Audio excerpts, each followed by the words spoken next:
الحمد لله نحمده ونستعينه ونستغفره ونؤمن به ونتوكل عليه ونعوذ بالله من شرور أنفسنا ومن سيئات أعمالنا من يهده الله فلا مضل له ومن يضلله فلا هادي له ونشهد أن سيدنا ومولانا محمدا عبده ورسوله صلی اللہ تعالی علی خیر خلقہ محمد وآلہ واصحابہ وبارک وسلم کما تحب وترضى عدد ما تحب وترضى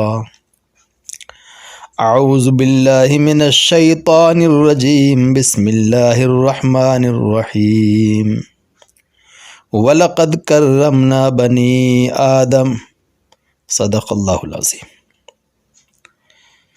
محترم بھائیو دوستو،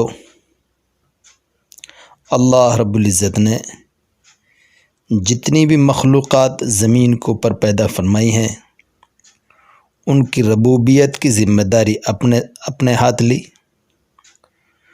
ان کی حفاظت کی ذمہ داری بھی اللہ رب العزت نے اپنے پاس رکھی۔ دنیا کی کوئی بھی مخلوق نظام خالق کے سے باہر نہیں ہے، تو اللہ کا جب ربوبیت کا نظام اور اس کی حفاظت کا نظام جب عام مخلوقات کے ساتھ ہے تو انسانوں کا معاملہ تو بالکل ہی الگ ہے۔ ان کے لیے اللہ پاک نے الگ سے یہ بات فرمائی، وَلَقَدْ كَرَّمْنَا بَنِي آدم، ہم نے آدم کی اولاد کے لیے مقام بلند اور ایک باعزت جگہ عطا فرمائی، اس کو اشرف المخلوقات بنایا۔ صنفی اعتبار سے اس کے اندر تفریق یہ اسلامی نقطہ نظر نہیں ہے۔ ہاں، رومن تہذیب جس کا ایک طویل دور گزرا ہے، یونانی تہذیب اس کا بھی ایک طویل دور گزرا ہے، قدیم یورپ جس کا ایک قدیم دور گزرا ہے، یہاں عورت کے ساتھ جو سلوک ہوتا تھا، تاریخ کی کتابیں اور پوری کی پوری تاریخ دنیا انسانیت سے ڈھکی چھپی نہیں ہے۔ جب اسلام آیا تو اسلام نے صنف نازک کے لیے وہ مقام عطا فرمایا جس مقام کی وہ واقعی مستحق تھی۔ اس کے لیے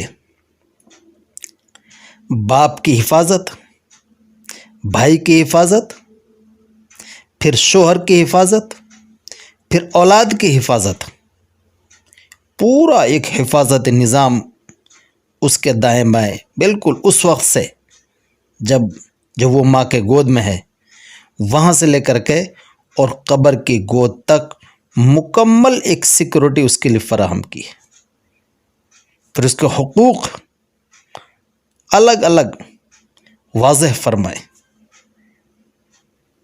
تو یہاں یہ اسلام کے بارے میں کوئی یوں کہے کہ یہاں عورت کے لیے وہ مقام نہیں مل رہا جس کی وہ مستحق ہے، اس کو گھروں میں اندر بند کر کے رکھ دیا گیا، یہ سراپا جہالت اور قطعی علم سے دوری کی بات ہے۔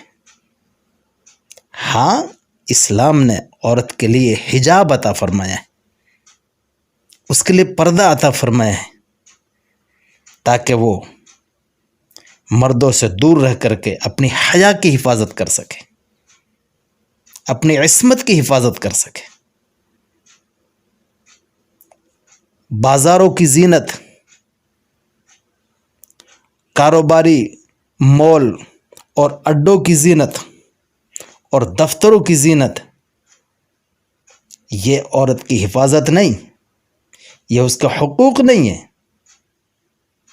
یہ تو اس صنف نازک کے اوپر ظلم ہے، بلکہ ظلم عظیم ہے۔ میرے دوستو، مسئلہ یہ نہیں ہے کہ اسلام نے عورت کے لیے کیا دیا ہے، مسئلہ یہ ہے کہ مسلمانوں نے اپنی عورتوں کو وہ حقوق جو اللہ پاک نے ان کے لیے عطا فرمائے تھے، ان حقوق کو ان کے لیے دیا کہ نہیں دیا۔ ہماری شکایت دنیا سے کہ دنیا نے عدالتوں کے ذریعے سے اور سرکاروں کے ذریعے سے اور میڈیا کے ذریعے سے ہمارے حجاب کو اور ہمارے پردے کو ہم سے چھیننے کی کوشش کی ہے۔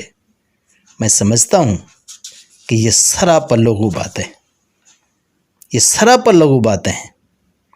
سب سے پہلے ہم نے ہی اپنی بہن بیٹیوں کو بے حجاب کیا ہے اور ان کی حیا کی چادروں کو ان سے چھینا ہے۔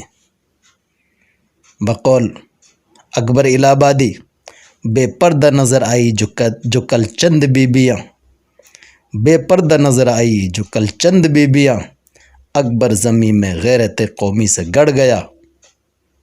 پوچھا جو میں نے آپ کا پردہ وہ کیا ہوا، پوچھا جو میں نے آپ کا پردہ وہ کیا ہوا، بولی وہ ہنس کے عقل پر مردوں کی پڑ گیا۔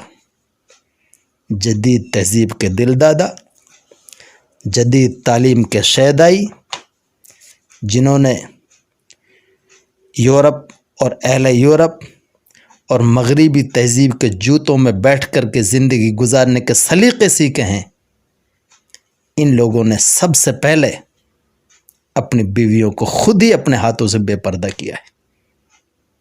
تو ادھر ادھر کی نہ بات کر، یہ بتا کہ قافلہ کیوں لٹا، مجھے رہزنوں سے گلا نہیں، تیری رہبری کا سوال ہے۔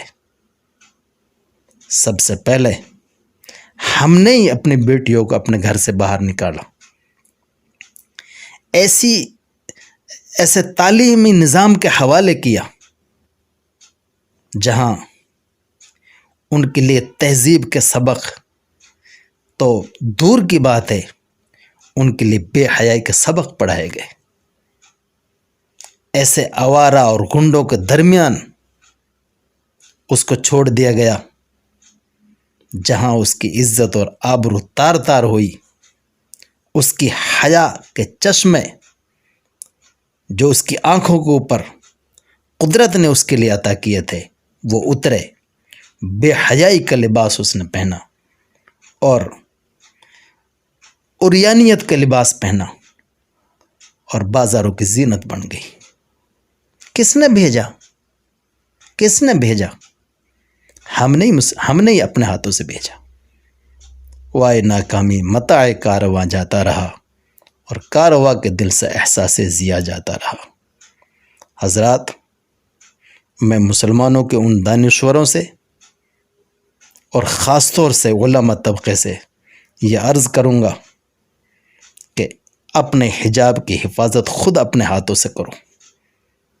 اپنی تہذیب، اپنا تمدن، اپنا کلچر، جو خدائی قانون ہے اور جو خدائی حفاظت ہے اللہ پاک نے جو ہمارے لیے عطا فرمائی ہے، ہم اس کی ایک ایک سنت کی اور ایک ایک حکم کی حفاظت کریں، جس کے اندر اسلام کی، ایمان کی، اعمال کی حفاظت ہی تو ہے ہی، اس کے اندر ہم مسلمانوں کی حفاظت ہے۔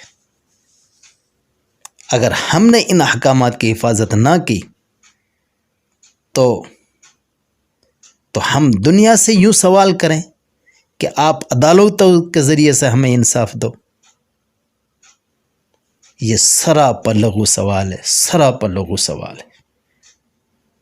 ہم ان لوگوں سے رحم کی بھیک مانگیں جو لوگ ہماری تہذیب، ہمارا کلچر اور ہمارے اخلاقیات سے ایک خدائی نفرت ان کے دل و دماغ کے اندر بیٹھی ہوئی ہے۔ اللہ پاک ہمیں عقل عطا فرمائے اور ہمیں سمجھ عطا فرمائے۔ ہم خود ہی اپنی حفاظت کریں گے تو ہماری حفاظت ہوگی، اور اگر ہم خود اپنی حفاظت نہیں کریں گے تو دنیا سے ہم حفاظت کا سوال کرنا ہمارے لیے انتہائی لغو اور انتہائی بیکار بات ہے۔ اللہ پاک عمل کی توفیق عطا فرمائے۔